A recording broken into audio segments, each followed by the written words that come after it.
गर्मी पड़ रही है। ठीक है, माइक चालू है। द्वीपीय राष्ट्रीय वेद विद्या प्रतिष्ठान के द्वारा संचालित सभी के लिए इस वेद कक्षा में आप सभी महानुभावों का स्वागत है।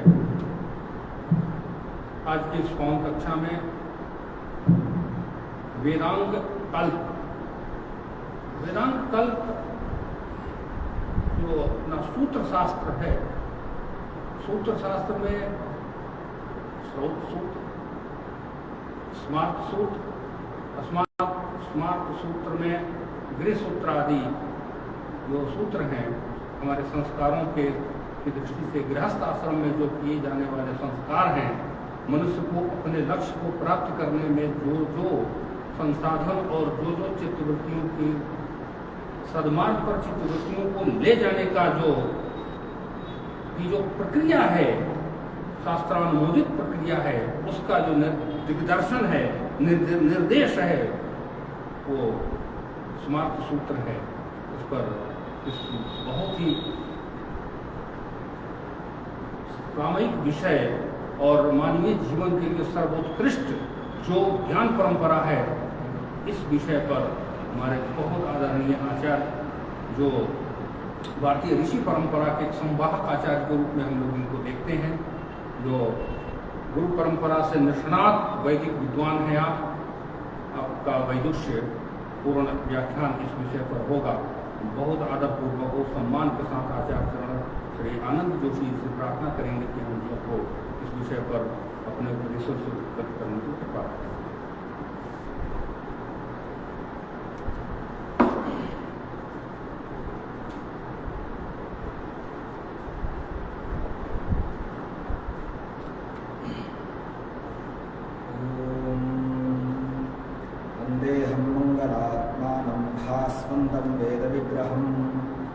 याज्ञवल्क्यं निःश्रेष्ठं विष्णुं हरिहरप्रभं जितेन्द्रियं जितक्रोधं सदा ध्यानपरायणम् आनन्दनिलयं वन्दे योगानन्दमुनीश्वरम् एवं द्वादशनामानि त्रिकालयः पठेन्नरः योगीश्वरप्रसादेन विद्यावान् धनवान् भवेत्।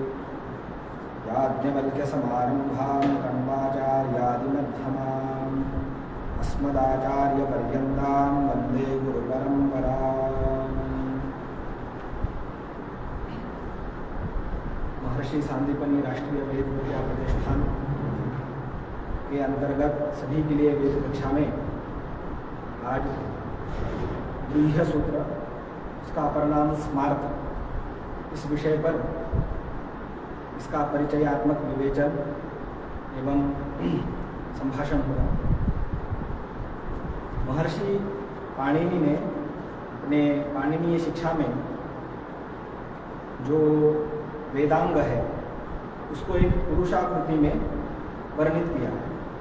श्लोक है, छंदः पादौ तु वेदस्य हस्तौ कल्पोऽथ पठ्यते ज्योतिषामयनं चक्षुः निरुक्तं श्रोत्रमुच्यते शिक्षा घ्राणं तु वेदस्य मुखं व्याकरणं स्मृतं तस्मात् सांगमधीत्यैव ब्रह्मलोके महीयते। जो पुरुषाकृति है, सर्वप्रथम हम वेदांग समझते हैं। वेदांग 6 है, छंद, निरुक्त, ज्योतिष, कल्प, व्याकरण और निरुक्त, इसे 6 वेदांग है। उसको बहुत ही विद्वत्तापूर्ण एवं एक उसका पुरुषाकृति में उसका उपयोग कैसे होता है, सिर्फ श्लोक में एक वर्णित करके उसको एक श्लोकबद्ध ऐसा ही नहीं है। उसका मनुष्य में मतलब उस अंग का उस वेदांग से उसका क्या संबंध है, ये उन्होंने वर्णित किया है। सर्वप्रथम हम समझते हैं छंदः पादौ तु वेदस्य, जो छंदस शास्त्र है, जो छंद है, जो महर्षि पिंगल के द्वारा वर्णित है, उसको पाद की पाद अवयव में रखा है। तो पाद अवयव में क्यों रखा है? तो हमारे पाँव का काम क्या होता है? एक चलना या रुकना एवं इत्यादि मतलब कैसे चलना है और कैसे रुकना है। वैसा ही छंद शास्त्र करता है कि जो मंत्रों में जो नियताक्षर है, जो सम अक्षर में, जैसे गायत्री, उष्णिक, अनुष्टुप, बृहति, पंक्ति, दृष्टुप, जगति, छंदसी, जगति इत्यादि जो ये 7 छंद है, एवं इसके भी जो अतिरिक्त अति जगति, अति शक्वरी इत्यादि जो छंद है, उस छंद में जो वर्णित अक्षर है 24 है, 28 है, 32 है, 36 इत्यादि जो अक्षर है, वो छंद में वो वर्णित किया है। और उसका जो अवयव में दिया है वो पाव है, मतलब कैसे बोलना है, कब रुकना है और कैसे बोलते जाना है, ये सब छंद शास्त्र में। छंदः पादौ तु वेदस्य हस्तौ कल्पोऽथ पठ्यते। अपने शरीर में जो मुख्य अंग होता है, जो मुख्य अपना कार्य का, जो भी हम कर्म प्रधान मानते हैं, तो शरीर से हम जो मुख्य कार्य करते हैं, तो हमें वो मुख्य अंग होते हैं हमारे हाथ। हमारे हाथ के बिना हम जो भी दैनंदिन कार्य हम कुछ भी नहीं कर सकते। इसलिए वेदांग में जो कल्प कहा है उसको हाथ की उपमा दी है। हाथ की उपमा क्यों दी है? तो जो अन्य जो अंग है उसको अलग अलग इसमें माना गया है, परंतु कल्प को जो कर्म प्रधान माना गया है, जो वेद विहित कर्म है, जो वेद बोधित इत्यादि जो गृहस्थ धर्म के कर्म है या वानप्रस्थ धर्म के कर्म है, ब्रह्मचारी धर्म के कर्म है, वो सभी कल्प जो वेदांग कल्प है उसमें वर्णित है। इस कल्प में जो 4 भाग में वो विभाजित है। एक है श्रौत सूत्र, एक व्रीह्य सूत्र, धर्म सूत्र और शूल्ब सूत्र। तो श्रौत सूत्र का जो कार्य है, जो श्रुति संबंधित, श्रुति मतलब वेद, वेद में वेद विहित जो याग कहा है, वेद विहित अनुष्ठान कहा है, जैसे कि हम सोमयाग हो गया, दर्शपूर्णमासेष्टि, चातुर्मास्य याग एवं इत्यादि, मित्रविंदेष्टि, पथिकृति इष्टि, पवित्रेष्टि इत्यादि जो वेद संबंधित याग है वो सभी श्रौत सूत्र में वर्णित है। उसका संपूर्ण उसका जो विवेचनात्मक अध्ययन है वो श्रौत सूत्र। तो श्रौत सूत्र के पश्चात जो व्रीह्य सूत्र है, व्रीह्य शब्द का हम अर्थ समझते हैं। संस्कृत भाषा में जो एक वृत्ति है तद्धित वृत्ति, तो तद्धित वृत्ति से जो गृह शब्द का व्रीह्य शब्द हमें प्राप्त होता है। व्रीह्य मतलब कौन? गृह मतलब घर।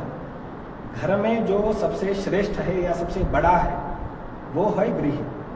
वो सबसे जो मुखिया घर का जो कहे जाते हैं, जो हम हेड ऑफ द फैमिली बोलते हैं, वो गृह है। वो कौन है? तो वो उसकी उपमा वेद में अग्नि को दी गई। अग्नि ही घर का सर्व मुख्य जो मुख्य एक मेंबर है, हम फैमिली मेंबर समझते हैं। तो वो कैसे फैमिली मेंबर मुख्य है कि विवाह के पश्चात जिस अग्नि में विवाह संस्कार होता है, उस अग्नि को घर में लाते हुए घर में उसकी प्रतिष्ठा करते हैं। आवसथ्य अग्नि उसका नाम कहा गया है पारस्कर व्रीह्य सूत्र में। तो उस अग्नि का स्थापन करने के पश्चात उस अग्नि से ही सभी कार्य करने चाहिए। जैसे उपनयन हो गया, उपाकर्म हुआ, या एवं इत्यादि जो षोडश संस्कार के विहित जो हवन है, एवं इत्यादि जो अमावस्या चतुर्दशी में जो पाक यज्ञ करते हैं, उस जिस अग्नि में करते हैं वो है गृहाग्नि। उसका अपर नाम स्मार्ताग्नि भी कहते हैं। जैसे श्रौताग्नि, श्रौताधान, अग्निहोत्र इत्यादि होता है, उसी का ही पूर्वांग, मतलब श्रौताधान लेने से पूर्व जो स्मार्ताधान लेना, मतलब गृहस्थ आश्रम के पश्चात जो स्मार्ताधान लेते हैं, एवं जो पुत्र संतान या इत्यादि संतान जनन के पश्चात उसको श्रौत में बदल देते हैं। तो जो उसके वेद विहित या स्मृति विहित जो कर्म कहे गए हैं वो सभी गृह अग्नि में स्थापन होते हैं। उसको घर का सबसे बड़ा मुखिया माना गया है। इसी के साथ जो तृतीय कल्प का एक सूत्र ग्रंथ है वो धर्म सूत्र है। उसमें जो धार्मिक कार्य एवं सामाजिक कानून जो है, तो ये धार्मिक कार्य क्यों करना चाहिए, कब करना चाहिए, इसका करने से लाभ क्या है या न करने से उसका क्या उसका दोष है इत्यादि जो कानून बताया गया है वो सब धर्मसूत्र। आज धर्मसूत्र हमें याज्ञवल्क्य स्मृति से प्राप्त होता है। जो यजुर्वेद का धर्मसूत्र है वो याज्ञवल्क्य स्मृति से प्राप्त होता है। एवं जो चतुर्थ सूत्र ग्रंथ है वो शूल्ब सूत्र है। जो यज्ञ यागादि कर्मों में सोमयाग एवं इत्यादि जो इष्टि इत्यादि जो याग होते हैं, याग की जो वेदी निर्माण करते हैं, जो आवस गार्हपत्य इष्टि और जो भी इसके जो यज्ञ वेदी निर्माण करते हैं, उस यज्ञ वेदी का जो परिमाण उसका जो ये कहा गया है कि इतनी मात्रा की वो वेदी होनी चाहिए, इतनी मात्रा की हवन कुंड होनी चाहिए, ये सब शूल्ब सूत्र में कहा गया। तो शूल्ब सूत्र का साक्षात हमारे गणित विद्या से भी उसका हमें उसका अध्ययन किया एवं उसका ये हमें ये प्राप्त होता है। ऐसे कल्प सूत्र में 4 सूत्र का वर्णित अध्ययन हमें प्राप्त होता है। श्रौत सूत्र, गृह्य सूत्र, धर्म सूत्र और शूल्ब सूत्र। इसमें हम आज गृह्य सूत्र के ऊपर अध्ययन करेंगे एवं इसके ऊपर हम आज विचार करेंगे। खादिर गृह्य सूत्र जो सामवेद का गृह्य सूत्र कहा गया है, उसमें एक वाक्य आता है, यस्मिन् अग्नौ पाणिं गृह्णीयात् सः गृह्यः। जिस अग्नि में पाणिं गृह्णीयात्, पाणि मतलब हाथ, हम विवाह को और एक नाम बोलते हैं पाणिग्रहण। जिस अग्नि में हम विवाह संस्कार इत्यादि करते हैं वो गृह्याग्नि है। ऐसे ही गृह्य सूत्रों में पुंसवन, जातकर्म, नामकरण, निष्क्रमण, उपनयन, समावर्तन एवं 8 प्रकार के विवाह, जिसमें ब्राह्म विवाह है, दैव विवाह है, आर्ष विवाह है, प्राजापत्य विवाह है, आसुर विवाह है, गांधर्व विवाह है, राक्षस विवाह है और पैशाच विवाह है। ऐसे 8 प्रकार के विवाह भी हमें गृह्य सूत्र में प्राप्त होते हैं। इसके साथ भी जो 16 संस्कार है, अंत्येष्टि संस्कार, उसका भी संपूर्ण विधि विधान गृह्य सूत्र में वर्णित है। साथ में आश्वलायन गृह्य सूत्र, शांखायन गृह्य सूत्र, मानव गृह्य सूत्र, बौधायन गृह्य सूत्र, आपस्तंभ गृह्य सूत्र, पारस्कर गृह्य सूत्र, हिरण्यकेशी गृह्य सूत्र, भारद्वाज गृह्य सूत्र एवं द्राह्यायन गृह्य सूत्र, गोभिल गृह्य सूत्र, खदिर गृह्य सूत्र, कौशिक गृह्य सूत्र इत्यादि मुख्य गृह्य सूत्र है। 4 वेदों के ये गृह्य सूत्र सभी अभी उपलब्ध कितने हैं एवं अध्ययन में अभी कितने आ रहे हैं, हम इसका भी आगे हम देखेंगे। इसके साथ जो मनुष्य है, जो त्रैवर्णिक मनुष्य है, उनको ये सभी का इस वर्णित जो कर्मानुष्ठान कहा गया है एवं वेद पुराणों का पाठक, आस्तिक एवं जो पंचायतन गणेश, विष्णु, दुर्गा एवं सूर्य जी के जो उपासक है, वे गृहस्थ धर्म का पालन करते हुए ये जो कार्य करते हैं उसे स्मार्त कहते हैं। उनको हम जो अभी जो स्मृति से लिया गया वही स्मार्त नहीं है। जो वेद बोधित जो कर्म कहा है, जो गृह्य कल्प शास्त्र विहित जो कर्म कहा गया है एवं शंकराचार्य विहित जो पंचदेवों की पूजा है एवं इत्यादि जो यज्ञ यागादि कर्म करते हुए जो मनुष्य जीवन यापन करता है, उन्हें वेद में स्मार्ता ऐसा उपाधि प्राप्त होती है। हमारे जो 4 वेद है, चारों वेदों के भी अलग अलग गृह्य सूत्र है। 4 वेदों के जो उपासक है, 4 वेदों के जो अध्येता है, उनके लिए भी उनके जो महर्षियों ने अलग अलग गृह्य सूत्र का निर्माण किया। इससे हम सर्वप्रथम देखते हैं, जो सर्वप्रथम वेद है ऋग्वेद है। ऋग्वेद में जो गृह्य सूत्र है और उनके जो वर्णित विषय है, और उसके साथ भी आज के घड़ी में जो उपलब्ध गृह्य सूत्र है, उनका अध्ययन अध्यापन जहाँ हो रहा है, उसका या एवं उसका जो विहित कर्म जहाँ हो रहा है, उसके ऊपर हम अभी थोड़ा प्रकाश डालते हैं। ऋग्वेद का गृह्य सूत्र है आश्वलायन गृह्य सूत्र, शांखायन गृह्य सूत्र और शौनक गृह्य सूत्र। ये ऋग्वेदी जो ऋग्वेदी मनुष्य है, ऋग्वेदी गृहस्थ है, उनके लिए ये गृह्य सूत्र का परिपालन करना अनिवार्य है। एवं उसके जो आश्वलायन गृह्य सूत्र के प्रथम अध्याय का जो विषय है, उसका परिचय ऐसा है। आश्वलायन ऐतरेय ब्राह्मण से संबंधित सर्वप्रथम जो गृह्य सूत्र है वो हमें कहाँ से प्राप्त होता है? जो भी वाक्य बोलते हैं या जो भी हम एक विचार प्रस्तावित करते हैं उसका कहीं एक वेद पुराण इतिहास से एक हमारा जो रेफरेंस होता है। तो हर एक गृह्य सूत्र का अपने अपने ब्राह्मण ग्रंथ से अपने अपने वेद ग्रंथ से उसका एक कहीं मूल सिद्धांत होता है। जैसे कि आश्वलायन गृह्य सूत्र का मूल सिद्धांत ऐतरेय ब्राह्मण से, जो ही ऋग्वेद का ब्राह्मण है, आश्वलायन ब्राह्मण से संबंधित है। इसमें हमें 4 अध्याय प्राप्त होते हैं। इसमें पहले अध्याय में विवाह है, गर्भाधान आदि संस्कारों का वर्णन है और प्रथम खंड के विषयों का परिचय है, गृह्य कर्म की व्याख्या एवं उसकी प्रतिज्ञा।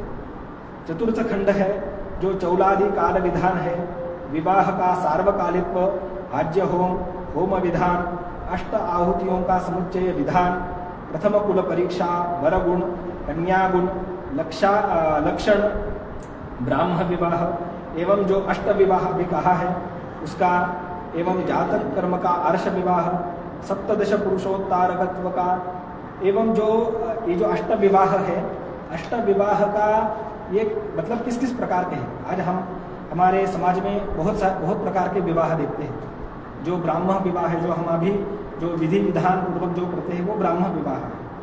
जो क्या बोलते हैं गांधर्व विवाह है, तो गांधर्व विवाह को आज जो अन्य समाज में किया जाता है, ये भी कोई अन्य समाज जैसे बौद्ध हो गए, जैन हो गए, इनमें जो विवाह कहा गया है कि वो कोई हिंदू धर्म से अलग नहीं है, वो हिंदू धर्म का ही जो ये 8 विवाह है उसी में कहीं एक वर्णित ये विवाह या एवं उनके जो मनीषियों ने जो कर्म कहा है वो एक इसी प्रकार से या इसी गृह्य सूत्र से कहीं ना कहीं उनका विषय वस्तु है हमारे गृह्य सूत्र में उपलब्ध है।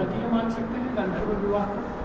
गांधर्व विवाह का ऐसा भी मानना है कि जो आज के घड़ी में जो प्रेम विवाह कहा गया है उसको भी गांधर्व विवाह कहा गया। आपका प्रश्न क्या था? अंतरजातीय विवाह का जो मूल है, जो अभी मैंने कहा, अंतरजातीय विवाह ही क्यों होता है, उसका विषय मूल ही तो आज जो समाज में जो माता पिता के अलावा एक दूसरे को ही पसंद करके जो विवाह करते हैं उसको गांधर्व, वो अंतरजातीय विवाह ही गांधर्व विवाह का मुख्य है। ऐसा ये हम विषयांतर हो रहे थे, परंतु ये जो इत्यादि जो विषय वस्तु कहा है ये आश्वलायन गृह्य सूत्र में कहा है। ऐसे बहुत सारे पंचम, षष्ठ, सप्तम, अष्टम जो इत्यादि जो 19 लगभग खंड है आश्वलायन गृह्य सूत्र के, उसमें सभी जो परिचर्या कहा गई है, गृहस्थ धर्म का जो कानून कहा गया है, जो गृहस्थ धर्म के लिए क्या क्या करना चाहिए, क्या निषिद्ध है, या जो भी इत्यादि जो गृहस्थ धर्म में जो क्या बोलते हैं अलग अलग ये आता है, उसके लिए गृह्य सूत्र से क्या हम उसका ये कर सकते हैं, क्या बोलते हैं उसको, हम उसका परिमार्जन कर सकते हैं या उसको कुछ बदल सकते हैं, वो सभी गृह्य सूत्र में हमें ऋग्वेद के गृह्य सूत्र में मिलता है। साथ में जो षोडश संस्कार है, गर्भाधान, पुंसवन, सीमंतोन्नयन, जातकर्म इत्यादि सभी विषयों का वर्णित विषय आश्वलायन गृह्य सूत्र में हमें प्राप्त होता है। ऐसे ही जो ऋग्वेद का जो शाखायन गृह्य सूत्र है, जो जैसे ऋग्वेद में 21 शाखा है, आज पाणिनि जो पतंजलि महाभाष्य के अनुसार 21 शाखा मतलब 21 शाखा है। तो 21 शाखा में जो बाष्कल शाखा या इत्यादि आज के घड़ी में 2 ही शाखा हमें उपलब्ध मिलता है, जो शाकल शाखा और बाष्कल शाखा, या अन्य जो भी शाखाओं के लिए जो शाखायन गृह्य सूत्र कहा है, जो शाखायन शाखा के जो गृहस्थ है, जो ये व्यक्ति है, उनके लिए जो कर्म कहा गया है वो शाखायन गृह्य सूत्र के वर्णित विषयों में कहा है। इसमें कुछ विशेष अलग नहीं होता है, सिर्फ जो उसका अनुक्रम होता है, कभी ये पूर्व में होता है या कभी बाद में होता है, इतना ही इसमें थोड़ा फर्क है। अभी सबसे मुख्य जो यजुर्वेद है, जो आज के घड़ी में उत्तर भारत, मध्य भारत या पश्चिम भारत में संपूर्ण उसके जो पठन पाठन का अध्ययन अध्यापन का बहुत सारा विस्तार पूर्वक हुआ है। जो शुक्ल यजुर्वेद है उसका मुख्य पारस्कर गृह्य सूत्र है, और उसका अपर नाम भी कात्यायन गृह्य सूत्र है। जो महर्षि कात्यायन याज्ञवल्क्य महर्षि के जो पुत्र हुए थे उनका ही नाम पारस्कर है। जो पारस्कर उनका नाम इसलिए पड़ा कि उन्होंने यजुर्वेद के साथ साथ ऋग्वेद, सामवेद, अथर्ववेद के जो इत्यादि उपांग ग्रंथ है एवं वेद संबंधित ग्रंथ है उस विषयों में उन्होंने अपना एक कुछ सिद्धांत ग्रंथ बनाया है। जैसे ऋग्वेद का सर्वानुक्रमणिका, सामवेद के कुछ विषयों का अध्ययन अथर्ववेद का सभी कात्यायन महर्षि ने बनाया है, इसलिए उनका पारस्कर नाम पड़ा है। वरसाम शाखा नाम यह करोति से पारस्कर, अन्य शाखाओं के लिए भी जो जिन्होंने कार्य किया है वो पारस्कर। तो उनके नाम से एक जो गृह्य सूत्र हमें प्राप्त होता है वो पारस्कर गृह्य सूत्र है। उसमें मुख्य रूप से 3 कांड में वो विभाजित है, प्रथम कांड, द्वितीय कांड और तृतीय कांड। तो उसमें पारस्कर गृह्य सूत्र का जो हमें अध्ययन प्राप्त होता है वो उसका विषय है जो यज्ञ याग प्रारंभ करने से। उसका प्रारंभ होता है अथा तो गृहस्थाली पाकानाम कर्म। जो गृहाग्नि जो अग्निस्थापन करते हैं, अग्निस्थापन करने से अंतिम तक, अंत्येष्टि तक जो संस्कार कहा गया है वो सभी पारस्कर गृह्य सूत्र में हमें विषय वस्तु में हमें वर्णित होता है। उसमें जो प्रथम कांड है उसमें चतुर्थी कर्म से प्रारंभ होता है। चतुर्थी कर्म मतलब जो विवाह के पश्चात घर में अग्निस्थापन हम करते हैं उससे उसको चतुर्थी कर्म कहा है।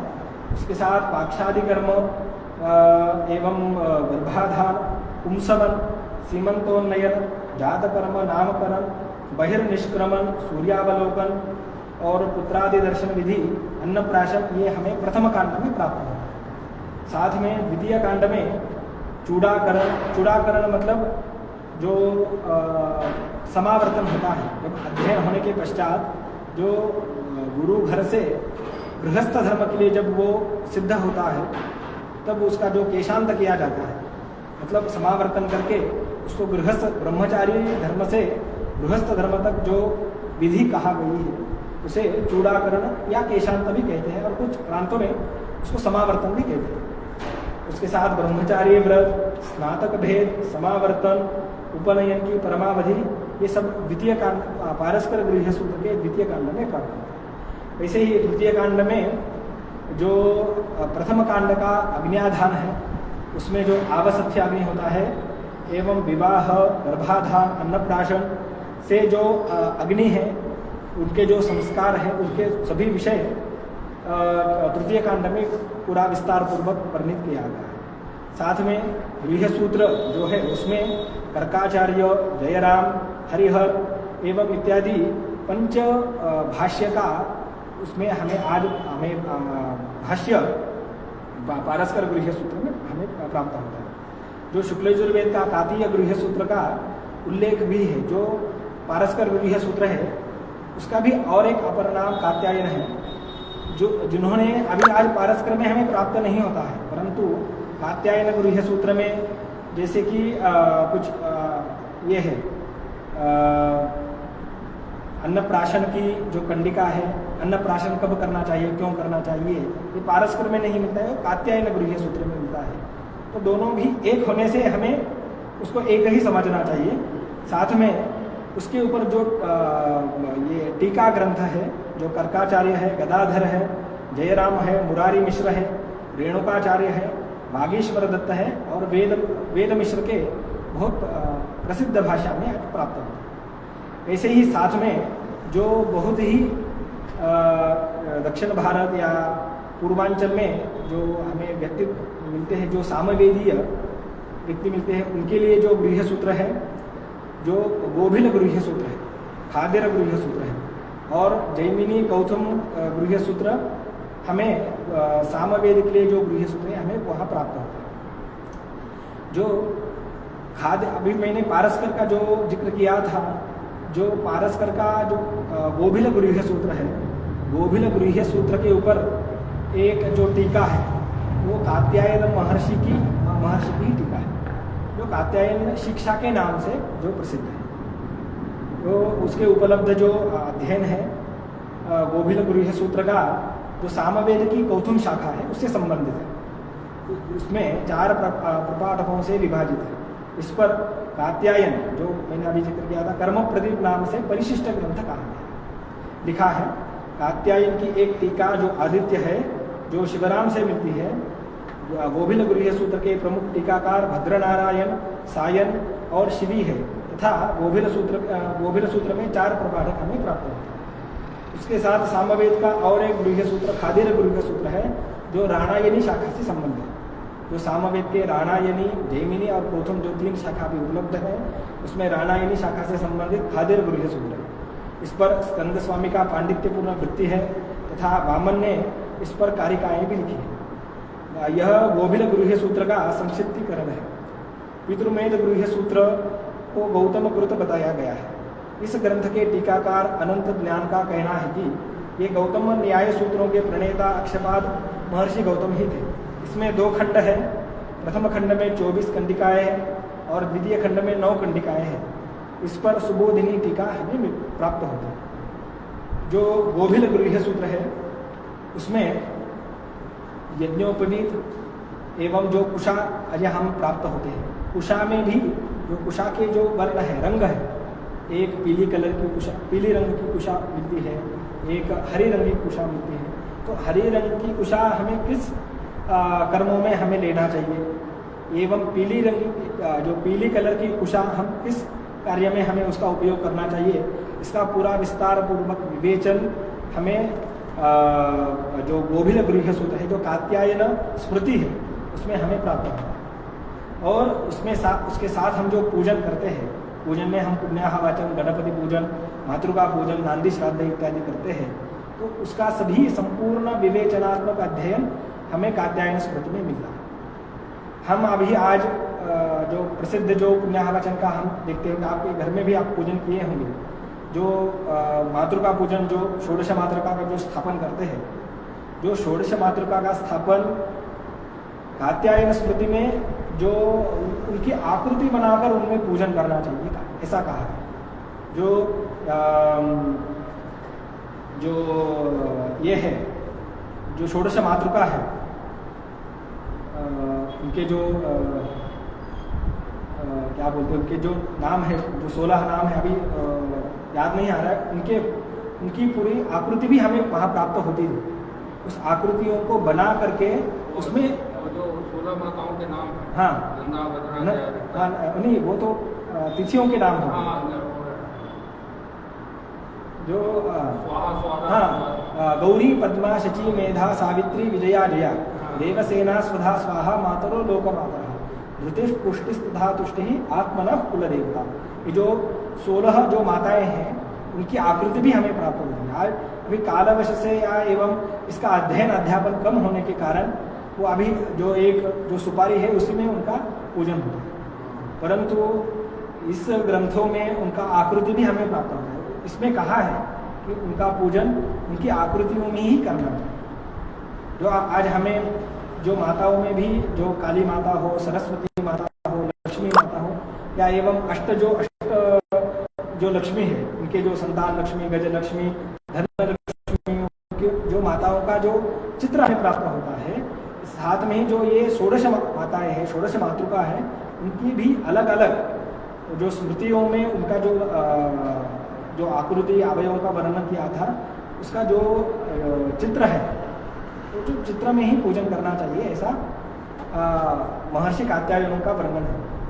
साथ में ही जो यज्ञोपवीत है, यज्ञोपवीत का विचार है। आज जो यज्ञोपवीत धारण करते हैं, यज्ञोपवीत धारण करने के पश्चात जो जब भंग होता है, जब निकल जाता है, जब टूटता है, तो हमें उस समय में हम तुरंत दूसरा यज्ञोपवीत हम धारण करते हैं। तो यदि हम प्रवास में हो या ग्रामांतर में कहीं बाहर हो, तब क्या करना चाहिए, तो उसके ऊपर विचार इस कात्यायन जो खादिर जो गोभिल गृह्य सूत्र है, उसमें कहा गया। उसमें ये कहा है कि यदि आप एक नदी में हैं और स्नान करते वक्त आपका यज्ञोपवीत निकल जाता है, तो जो नदी में जो कुशा या एवं नदी में जो तृण मिलता है, उस तृण को भी हम यज्ञोपवीत मतलब नूतन यज्ञोपवीत धारण करने तब तक हम उसको धारण कर सकते हैं।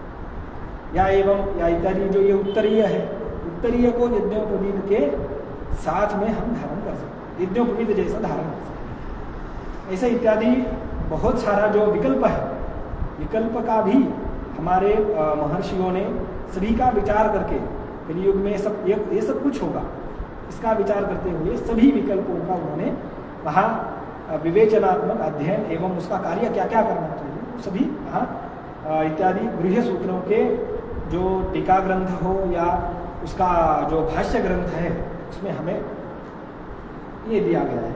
और जो जैसे जो 16 संस्कार है, 16 संस्कार के ही अलग अलग विषयों का एवं अपने अपने शाखाओं में क्या विशेषता है, उसके साथ साथ उन्होंने अपने अपने इसमें अपने अपने गृह सूत्र में उन्होंने कहा प्रस्तावित किया है। एवं अथर्ववेदी जो गृह सूत्र है उनका जो फल है, देखिए अथर्ववेद जो ऐसा ग्रंथ है, ऐसा वेद है, उसका ऐहिक और आमुष्मिक दोनों भी फल मिलता है। ऋग्वेद, यजुर्वेद, सामवेद का भी हमें कालांतर में या युगांतर में हमें फल मिल सकता है। जैसा वेद का वाक्य है, ज्योतिष्टोमेन स्वर्ग कामः, अग्निहोत्रम जुहुयात् स्वर्ग कामः, अग्निहोत्र कार्य करने से आपको स्वर्ग प्राप्ति होगा। उद्भिदा यजेत पशु कामः इत्यादि जो हमें मरणोपरांत हमें जो या हमारे जो पुत्र पौत्र इत्यादि प्रपौत्र संतानों को जो फल प्राप्त होते हैं, वो ऋग्वेद, यजुर्वेद, सामवेद में जो उनके जो कल्प श्रौत सूत्र, गृह सूत्र में कहा है, वैसे ही अथर्ववेद में विशेष क्या है, ऐहिक मतलब हम भूमि पर रहते हुए, मतलब हम जीते हुए भी जो अथर्ववेद संबंधित यागों का, यज्ञों का हम कार्य करेंगे, अथर्ववेद संबंधित अनुष्ठानों का अपने जीवन उपयोग के लिए कार्य करेंगे, तो हमें उसका फल मिलना अवश्य ही फल मिलता है। अन्य वेदों का कार्य करने से फल नहीं मिलता है, ऐसा बात नहीं। हमारा संपूर्ण वो परिशोधन करके, शुद्धिकरण करके उसका फल हमें बाद में प्राप्त होता है, परंतु अथर्ववेद ऐसा ग्रंथ है, उसका हमें तुरंत और उसका 100% हमें फल प्राप्त होता है। ऐसा हमने उसका अनुष्ठान भी स्वयं के मतलब अनुभव से हम कहते हैं। जो अथर्ववेद तो मुख्य औषधि एवं आयुर्वेद के ऊपर ही उसका मुख्य विषय है। जो ये होते हैं, जो कैंसर जैसा रोग हो, पथरी हो या एवं हार्ट जैसे जो भी आज उसका क्या बोलते हैं ट्रीटमेंट नहीं होता हो, तो सिर्फ वेद मंत्रों का जप करने से, वेद मंत्रों के विहित अनुष्ठान हवन करने से बड़े रोगों का भी निवारण हुआ। इसे हमारे जो वेद यात्रा, वेद संदेश यात्रा लिखते हैं, उसमें आपने घोषणा सुनी होगी, वेद की रक्षा, धर्म की रक्षा, वेद की रक्षा, पर्यावरण की रक्षा, वेद की रक्षा, मनुष्यों की रक्षा। तो ये सिर्फ घोषणा ही नहीं है, तो वेद की रक्षा करने से ही वेद संबंधित यागों की, अनुष्ठानों की, उनके गृह सूत्रों की भी रक्षा करने से हमें जीवन में किसी भी प्रकार से रोग से, किसी भी प्रकार से जो बाधाएं से, जो भी तंत्र मंत्रों की बाधाओं से भी हमें वहां से मुक्ति मिलती। तो ये सभी अथर्ववेद का जो आमुष्मिक फल देने वाली, लेकिन अथर्ववेद का ऐहिक और आमुष्मिक दोनों ही दृष्टियों से उपयोगी, इसे सायनाचार्य जो वेद भाष्यकार सायनाचार्य का कथन है, व्याख्याय वेदकृत या आमुष्मिक फलम प्रदम ऐहिकामुष्मिक फलम चतुर्थम व्याचकीर्षति।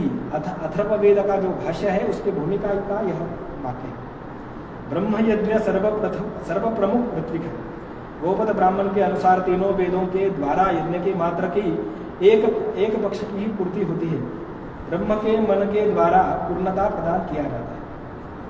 जो अथर्ववेद के गृह्य सूत्र है, उसमें कौशिक गृह्य सूत्र है उसमें कुल 14 अध्याय है, एवं उसमें केशव एवं हारिल की हमें व्याख्याएं मिलती है। उसमें अभी जो उपलब्ध गृह्य सूत्र है वो कौशिक गृह्य सूत्र, उसमें कुल 14 अध्याय है। उसमें वही 16 संस्कार का जो नामकरण, निष्क्रमण एवं विवाह, अंत्येष्टि कर्म इत्यादि सभी संस्कारों का वर्णन हमें अथर्ववेद के गृह्य सूत्र में हमें प्राप्त होता है। हमें अभी एक विचार ऐसा भी आता है कि ये संस्कार क्यों करना चाहिए, संस्कार करने की आवश्यकता क्यों होती है। जो अभी हम देखेंगे कि विदेश में या अन्य धर्मों में तो इत्यादि ये संस्कार नहीं होते। तो संस्कारों का करना दो प्रकार से, एक उसका शारीरिक, हमारे जो छोटे से संस्कार है वो मतलब सिर्फ आध्यात्मिक या मनीषियों ने, महर्षियों ने सिर्फ लिखा गया है, ऐसा ऐसा करना है, 14वें दिन 15वें दिन उसको जातक कर्म करना है, नामकरण करना है, सिर्फ उन्होंने बताया इसलिए नहीं, उसका भी कुछ वैज्ञानिक कारण है।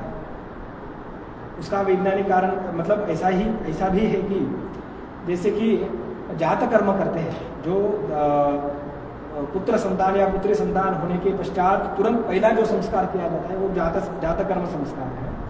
जो जातक कर्म संस्कार करने का मतलब क्यों करना चाहिए कि जो सर्वप्रथम जो प्राशन करता है, जो त्रिमधु प्राशन करता है, जो सुवर्ण शलाका से, जो सोने से त्रिमधु, जो घी मधु, हाँ, जो उसको एकत्रित करके जो शिशु को प्राशन करवाया जाता है, इससे उसका जो अन्न नलिका है वो खुलती है और उसको जो सर्वप्रथम जो दुग्धपान करता है वो करने से पहले वो पचन हो, उसको कोई उदर बाधा ना हो, वो ये करने से उसको हम सुवर्ण, ये वैज्ञानिक कारण हुआ।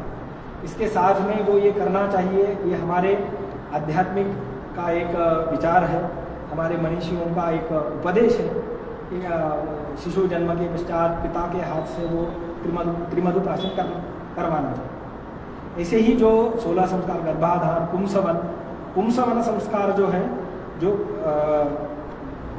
गर्भधारण करते हैं, गर्भधारण के पश्चात वो ये पुत्र में परिवर्तित हो।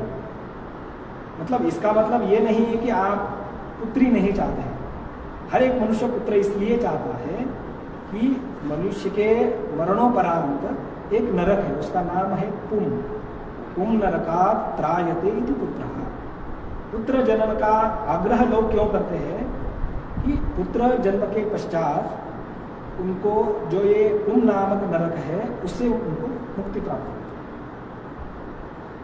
आज हमारे समाज में दोनों भी समान है, दोनों मतलब कोई कम ज़्यादा नहीं है, परंतु ये एक धार्मिक कारण में कहा गया है। तो उसका संस्कार भी है पुंसवन, कि जो गर्भ के अंदर जो भी जीव है उनको क्या बोलते हैं, पुत्र के रूप में परिवर्तित करने का एक संस्कार है, वो है पुंसवन। तो इत्यादि जो नाक में इत्यादि वो जो गर्भधारिणी जो महिला होती है उनको ये सभी विधि है, इत्यादि संस्कार हमें, हाँ, औषधि जो है नाक में डालना है। और उसका बहुत सारा प्रांत के अनुसार अलग अलग उसका एक विचार भी है। हमें पुंसवन, सीमंतो नयन, जात कर्म, नामकरण, जो हम सर्वप्रथम रखते हैं, तो हमें जो अच्छा लगता है या जो हमारे उसमें जिसकी छवि दिखती है हमारे पुरखों की, तो उसके ऊपर उनका नाम रखते हैं। सिर्फ नाम का क्या है, अनंतावई नामा, बृहदारण्यकों का एक वाक्य है, जो भी हमारा जब देहावसान होता है तो सर्वप्रथम जो चित्रगुप्त के पास क्या जाता है, तो हमारे आत्मा न जाते हुए हमारा नाम जाता है। इसे बोलते हैं ना कि हमारा रजिस्ट्रेशन होता है, तो हमारा सर्वप्रथम वहाँ जाता है कि ये व्यक्ति भूलोक से वहाँ आ रहा है, तो वो किस नाम से संबोधित किया जाएगा, तो वो उसका जो नाम रखा गया है नामकरण के संस्कार के दिन, वो नाम सर्वप्रथम वहाँ। तो नाम भी 4 प्रकार के हैं, कुल देवता, कुल नाम, मास नाम और एक नक्षत्र का नाम और व्यावहारिक नाम। जो हमारे जो कुल देवता है, कुल देवता के संबंधित एक नाम रखना है। एक जो मास है, मासके में भी जो कृष्ण के अच्युत है, चक्री है, वैकुंठ है, जनार्दन है, वासुदेव है, वो तत्त शाखा के अनुसार मार्गशीर्ष से प्रारंभ होता है। तो मार्गशीर्ष से मार्गशीर्ष तक जिस महीने में वो जन्म लेता है उस महीने का भी एक विशेष नाम है। उस नाम से मास नाम प्राप्त होता है। साथ में जो नक्षत्र नाम है, जिस नक्षत्र में वो ये करते हैं, उस नक्षत्र की जो देवता है, उस देवता से संबोधित नाम है। साथ में व्यावहारिक नाम, जिससे हम उसको व्यवहार से हम उसको बुलाते हैं, पुकारते हैं, व्यवहार। इसे उसके साथ में उपनयन संस्कार, विवाह संस्कार, वानप्रस्थ, ये इत्यादि जो संस्कार है वो सभी गृह्य सूत्र में हमें प्राप्त होते हैं। तो गृह्य सूत्र का अध्ययन, ये सभी संस्कारों को समझने के लिए, ये संस्कारों का अध्ययन करके अपने उसका वैज्ञानिक कारण क्या है, आध्यात्मिक कारण क्या है, वो सब समझने के लिए उसका अध्ययन हमें अवश्य ही करना चाहिए। साथ में इसके ऊपर भी आज हमें हिंदी भाषा में, अंग्रेजी भाषा में एवं प्रादेशिक भाषा में भी टीकाएँ प्राप्त होती हैं। यदि हम संस्कृत नहीं पढ़ सकते या एवं जो प्राचीन संस्कृत है उसको नहीं समझ सकते, उसके टीकाओं का अध्ययन करने से भी हमें उसका जो गूढ़ अर्थ है वो हमें प्राप्त है। पारस्कर गृह्य सूत्र का एक वाक्य है, वेद को कैसे समझना है, विधिर विधेयस तर्कश्च वेदा। सिर्फ वेद का अध्ययन करने से, उसके ऋचाओं का अध्ययन करने से, मंत्रों का अध्ययन करने से या अनुष्ठान करने से वेद का अध्ययन संपूर्ण नहीं होता। विधि, वेद